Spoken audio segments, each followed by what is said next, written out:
Yo, what's up, dog? This is Randy Johnson, back again for round 2 of a Dynasty League rankings for fantasy baseball. Let's get started, shall we? This is for my ESPN MLB 2K23 League. If you want to take a look at it, here's what it looks like. Rosters are pretty standard. 5 outfielder league, 4 bench, 4 IL, 9 pitcher slots. 1 middle infield, 1 corner infield, 1 utility. That is the setup. There is 10 teams in this league, and let's get into the rankings. If you want to join this leagugue, email me at jmorganj@gmail.com. I would love to add you to the league if you are passionate, active, and ready to play some Dynasty Fantasy Baseball and join long relationships for the next 10 years in this league. League fee is $150. Payout is $850 to first place, $450 to second place, and $250 to third place.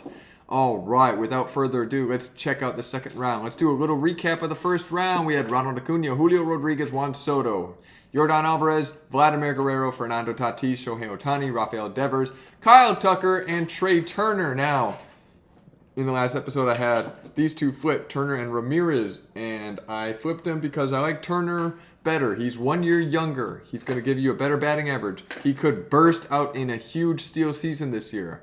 I think that's a possibility. He's got 99th sprint speed, 99th percentile sprint speed. His speed has not gone anywhere. He could be a huge source of runs, average, and stolen bases. He's probably going to lead off. I think he could score freaking 120 runs, honestly. With 20 plus home runs and a good amount of RBIs. He's going to have so many plate appearances. I'm a big fan of Trey Turner. A lot of drafts, he might go number 1 overall. Let's be honest. He's that freaking good. But you can't go wrong with Jose Ramirez either. This guy's going to give you 5 category production. 272. That's about what to expect from batting average. So he won't kill you in batting average. He won't benefit you, but he definitely will not hurt you. But everything else, he's just a beast. Jose Ramirez is that dude. So if you're leading off, if you have the 10th and the 11th pick of a draft and you can come away with these two, you're sitting pretty. You're perfectly fine in a dynasty format. Now here's where you have a little talent drop off. If this is a redraft league, so if this is where a redraft league, you're going to have 1, 2, 3, about 3 first rounders that are going in the second round of a dynasty draft. So this is where you find value for this year and potentially beyond. Certainly beyond, actually. It's the second round. So you still have elite players. But I think you have a little drop off between Jose Ramirez and Bo Bichette. Bo Bichette last year, now this guy, he was bad the first half until the last month of the season, really, when he just killed everybody. I was a victim of Bo Bichette's dominance in the playoffs. I probably win my matchup if it's not for Bo Bichette against me by the opposing manager, but he went berserk. But in the end, his final numbers look pretty similar to what they did in his breakout 2021 campaign. Now, let's check out his StatCast. So he definitely hits the ball hard. He got a lot of red in here. He's not the most walkers. So if this becomes an on-base percentage league, he's not terribly fast. So the fact that he didn't steal that many bases compared to 2021 doesn't surprise me. He stole 13. I know the rule change will help, but I don't see him stealing this much bases. I don't think he is a huge base stealer. Oh, he's definitely aggressive. He will have his handful of steals, but it wouldn't shock me if he had 22 steals. But yeah, this is about what to expect. He does hit the ball hard, so he has power upside. I think he could even hit more than 25. Hits in a loaded lineup, in the middle of a loaded lineup, going to get tons of counting stats. He is an accumulator. The last 2 years, played in 159 games, 640 at-bats minimum the last 2 years. So this guy's just going to rack up counting stats, and it's pretty cool. And he's still super young, so he's going to have tons of value for a lot of years. I think Bo Bichette's just got the pedigree. So yeah, I feel very comfortable with him at the top of the second round of a dynasty draft. Now here's where it gets a little interesting. So we have Sandy Alcantara. Pitchers are obviously, the first one is ranked 13th. So, and then he's the only one in the second round. Until third round is when you start getting more pitchers going. But here's the thing. I'm going to be very hesitant to draft pitchers early in a dynasty format because of the volatility. Number one, they're going to max contribute in 4 categories. Wins, Ks, ERA, WHIP. They cannot get you saves. 2, they might not get you wins, even if they're good, like Jacob deGrom, or if they pitch on a bad team, like Sandy Alcantara does. So you're talking about a 3 to 3.5 category player. That's just so much less valuable compared to all these guys, who most of these are 5 category players in the top of the first two rounds, at least 4 category studs if they're not a 5 category stud. So that is why we value pitchers a lot lower. When we go to our rankings, we have Sandy Alcantara now. He is proven. He has 3 seasons of 200 innings plus, including 228 innings pitched last year. So that is super, super valuable. That makes his ERA carry so much more weight. This guy is a guy with elite stuff, but he pitches to contact, meaning he pitches deep into games, meaning he has high propensity for having wins. So he still had 14 wins, even though he played on the horrible Marlins. Now we'll get to that later. And his Ks, even though he doesn't strike out that many per 9 innings, he still struck out over 200 batters just because of his great volume. Now, that's his second year in a row throwing 200 innings. We know that like only 4 pitchers, not even, I don't think, in 2021 threw 200 innings, and then 197 before the pandemic. So Sandy Alcantara, slam dunk. He is the number one. He's only 27 years old. You could think that he could be one of those guys that just is dominant for years and years to come. I mean, if you've seen him pitch, he is nasty. So I will draft Sandy Alcantara at that value. Not to mention, he's got 2 years left until free agency with the Marlins, and we all know he's going to get traded. So he's going to get traded into a better team, probably a worse ballpark, but his stuff is so good, I don't think that matters. And he's going to probably get a lot more wins in the future out of Miami. I'm drafting Sandy Alcantara in the 2nd round if he falls. Next, we have Aaron Judge. He speaks for himself. We all know what he did last year. I don't even have to check his StatCast page. He was number 1 in pretty much everything. Triple Crown, threat, 62 home runs. Even if he regresses by 15 home runs, we're still talking about a 47 home run season. Come on now. 48 home runs, I apologize. He's still in New York, so his value doesn't take a hit there. He's in a good lineup. He's just... The only risk with him is he's played 6 seasons in the league, and 3 of them have been injury-riddled, including 3 in a row from 2018 to 2020. Now, you hope that he's figured something out. He's done yoga like this girl right here, and he's gotten himself to a place where he can avoid injuries. He still plays center field, which is a lot of strain on the body, a lot of bursting and running, and so he's still fast, even though he's so big, but you just worry about the injury. That's the only concern with Aaron Judge. And then, of course, age. Is he going to age? But as long as he's healthy, I see him hitting tons and tons of home runs. Last year, he started hitting the ball in the air, pulling it. There were no more shifts, so that's not going to be a liability on batting average. You can't go wrong with Aaron Judge. If he falls this far, go ahead and take him. Don't worry about the age. He's so good. He will produce so much in year 1 that you probably don't have to worry. He's probably number 1 ranked. He is number 1 ranked in all redraft formats, basically. So you can't go wrong with that. Now, next, we have Mookie Betts. Now, Mookie Betts is just a standard of consistency. Now, one thing to note with Mookie Betts is if you look at his stats, usually he has huge years every other year. It's kind of interesting.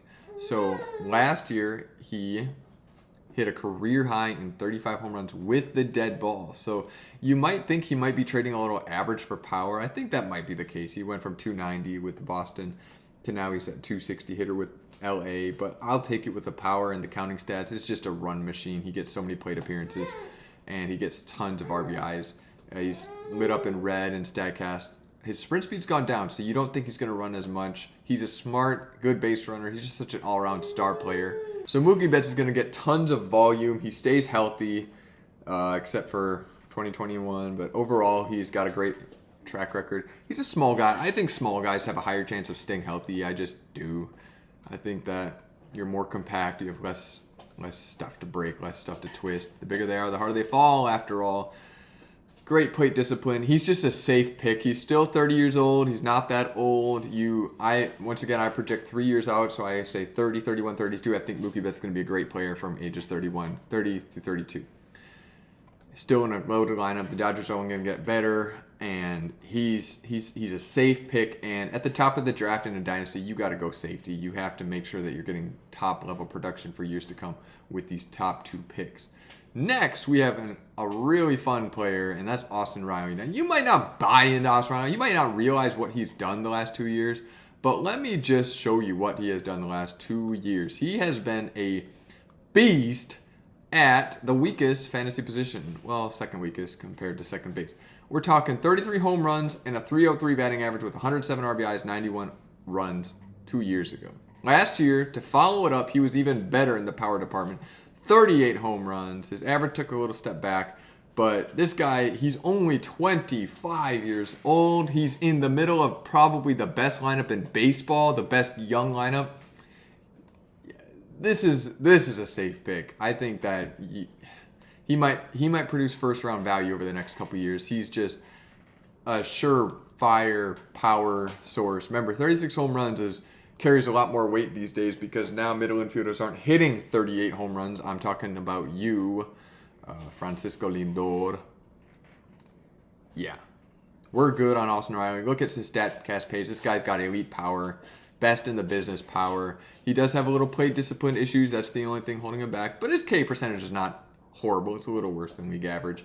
And so you don't worry too much about this.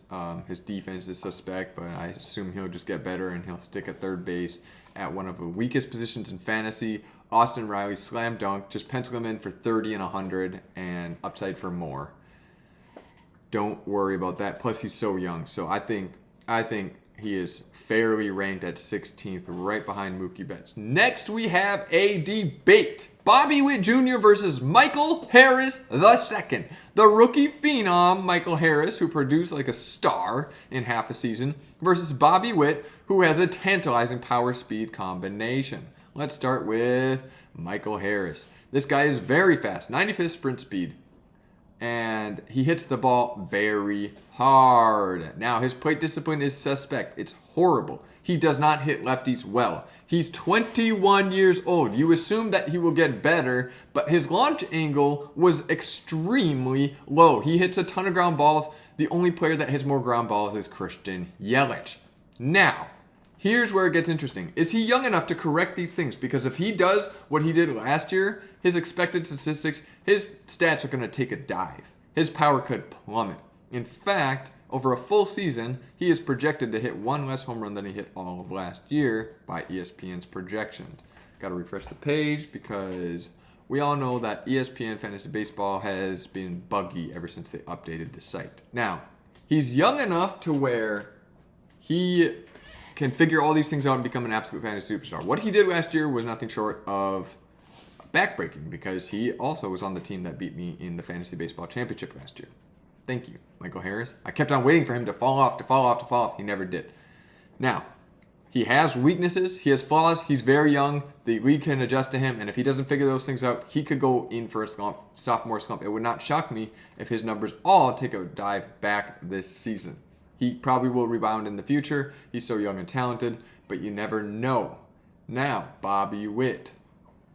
This guy definitely did not hit the ball as well as Michael Harris did as a rookie last year. He was 21 last year, but my word, he is in the 100th percentile sprint speed. He is the third fastest player in the league, fourth fastest player in the league, 30.4, 107 bolts. That means he ran at 30 feet per second or higher at one point during 107 bursts of speed last year. He's a horrible shortstop, but you assume that he's going to stick there. He has multi-position eligibility. He's got that third base eligibility, which is a horrible position. And so Bobby Witt is going to, you assume that Bobby Witt can steal 40-plus bags this year. Now, his on-base needs to go up. Bottom line, he had a 297 on-base last year. That's just not going to cut it. Now, if that improves to even respectable numbers like these that he's projected for, you could see a huge uptick in counting stats, power, everything, speed. And that is why I actually prefer Bobby Witt over Michael Harris. I think that the floor for Bobby Witt's counting stats, non-batting average and on-base stats are much higher than Michael Harris's. Michael Harris does hit in a much better lineup. He'll hit lower in the lineup, potentially. He might even hit in the top of the lineup, even as good as it is. Right in the middle of Acuna and Austin Riley. I mean, the Braves lineup is freaking stacked, you guys. It is freaking stacked, and it's young, and it's locked up for years to come. I think the Braves could go on a huge run of division titles again because they're so well run. I envy the Braves and how they get business done. It's freaking phenomenal. So you do give him Michael Harris a team context boost. But Bobby Witt, he's going to hit in the middle of the Royals lineup, which hopefully will be getting better as the years go on. They got better young players coming through the farm system, including Bobby Witt. and Vinny P. So I personally like Bobby Witt better. I think that he could just go for. I think he could lock up your steals. Honestly, I think he could steal so many bases and hit a lot of power, and then naturally have the counting stats, just like last year's rookie. So with a little bit of upgrades of talent and skills, batting skills, I think Bobby Witt could be very, very special. I'm going to give him the edge over Michael Harris. A lot of analysts have Michael Harris pegged as a bust. I think that you might be able to wait on him, see him have a down year, and in Dynasty trade buy low on him, and then watch him rebound and get great production over the course of his career. But this year, the next couple years, I'm taking Bobby Witt. Now, that is the upside, tantalizing young upside plays in the back half of the second round. Here we have Manny Machado and Pete Alonso. So you give Manny Machado the slight edge over Pete Alonso. I wrestled back and forth with these two because I love the power of Pete Alonso. Pete Alonso averages 40 home runs per 160 games played in his career. He's just been a beast. The only bad year he had was the pandemic year, and that was only 57 games played. And so Pete Alonso, he's played 160 games twice, 150 games once, and you look at the batting average. This is what you worry about with a guy like Pete Alonso with the profile. You worry, he might kill my batting average.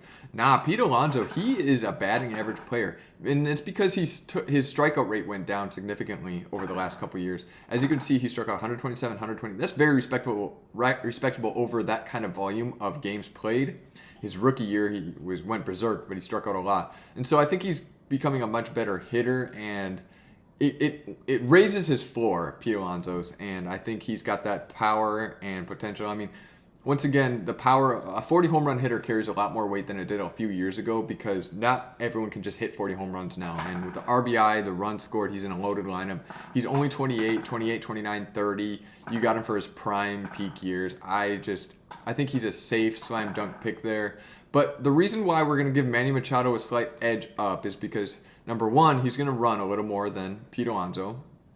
And he's just such a steady contributor. Yes, he is a little bit older than a Pete Alonso. He's 30. So you got him for 30, 31, 32. But you look at his numbers since he's been to San Diego. It's just been so consistent.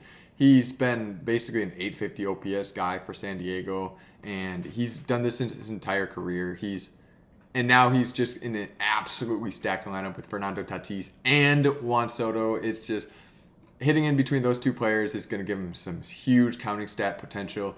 I just think Manny Machado is such a safe pick. He's going to give you 5 category production. I don't worry about steals too much with him. If he gives you a handful, that's great. But he's going to give you 4 category production, 280 plus batting average, 90 runs, 90 RBIs, 30, close to 30 or more home runs with upside for more on all of those. So I think Manny Machado is a slam dunk right here. He's just a safe pick. Same thing with Pete Alonso. I think they have similar profiles. And that is going to do our second round. So you might have some honorable mentions. Mike Trout. Obviously, if you guaranteed 150 games on Mike Trout, he's probably a first rounder. It's just, it kills me. Same thing with Freddie Freeman. He's a little bit older than those guys. That's why he falls to the third round. And then you got your pitchers in the third round.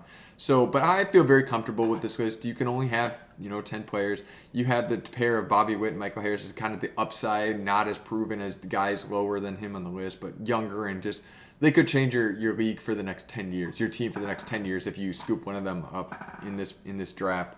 And so those are my second round rankings. Tell me what you guys think. Comment. I would like to hear your debate. Once again, if you guys want into this league, we have 7 spots available.